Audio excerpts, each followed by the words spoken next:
விழுந்து விட்டேன் என்று நினைக்கிறேன், என்னை எழுப்பிவிடும் ஆண்டவரே.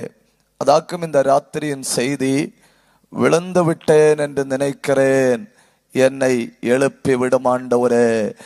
இந்த அப்போஸ்தல நடபடிகள் 15ஆம் அதிகாரம் 17வது வசனத்திலே சொல்லி இருக்கிறது, புதிய ஏற்பாட்டிலே உற்பத்தியான ஒரு வசனம் அல்ல. இது புதிய ஏற்பாட்டில் உற்பத்தியான ஒரு வசனம் அல்ல. இது பழைய ஏற்பாட்டிலே காட்டத்தி பழங்களை பறக்கிக் கொண்டிருந்த ஒரு தீர்க்கதரிசியினுடைய வாயில உற்பத்தியானது.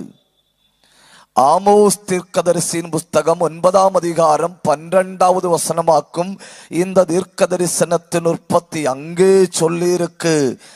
அந்நாட்களில் விழுந்து போன தாவீதின் கூடாரத்தை நான் திரும்ப எடுப்பித்து கட்டுவேன் என்று கர்த்தர் சொல்லுகிறார். இந்த தீர்க்க தரிசன வசனத்தை தியானிக்க தொடங்குவதற்கு நமக்கு ஆண்டவரை பற்றின ஒரு அறிவு தேவை. ஞானிகளில் ஞானி, உலகம் கண்டதில் மிகப்பெரிய ஆர்கிடெக்ட் அவன் ஆண்டவரை பற்றி ஒரு வார்த்தை சொல்லுகிறான். 127ஆம் சங்கீதம் 1வது வசனத்தில் அது என்ன? கர்த்தர் கட்டுகிறவர். தனக்கென்று ஒரு வீட்டை கட்டினவன், தனக்கென்று தன்னுடைய பெயர் பிரஸ்தாபத்திற்கென்று கர்த்தருக்கு ஒரு தேவாலயத்தை கட்டினவன், ரெண்டையும் கட்டி முடித்த கையோட சொல்லுகிறான், கர்த்தர் கட்டுகிறவர். யார்? சாலமோன். கர்த்தர் கட்டுகிறவர் என்று சொல்லுகிறான்.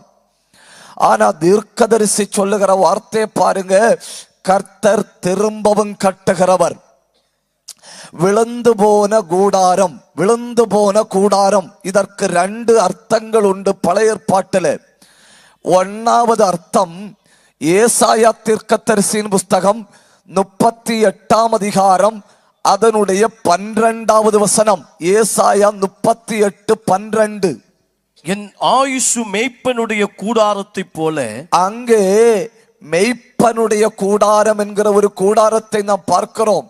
இஸ்ரவேலர்களில் அதிகம் மனிதர்கள் மேய்ப்பர்கள். கொஞ்சம் கவனியுங்க, அந்த மேய்ப்பர்கள் ஆடுகளை மேய்க்கும்படி கடந்து வரும்போ தங்களுக்கு சரியாய் தோன்றுகிற ஒரு இடத்துல கூடாரம் போடுவார்கள்.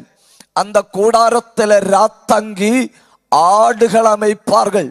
கொஞ்சம் காலம் ஆடுகளை மேய்க்கும்போ மேய்ச்சல் முடியும். மேய்ச்சல் முடிந்து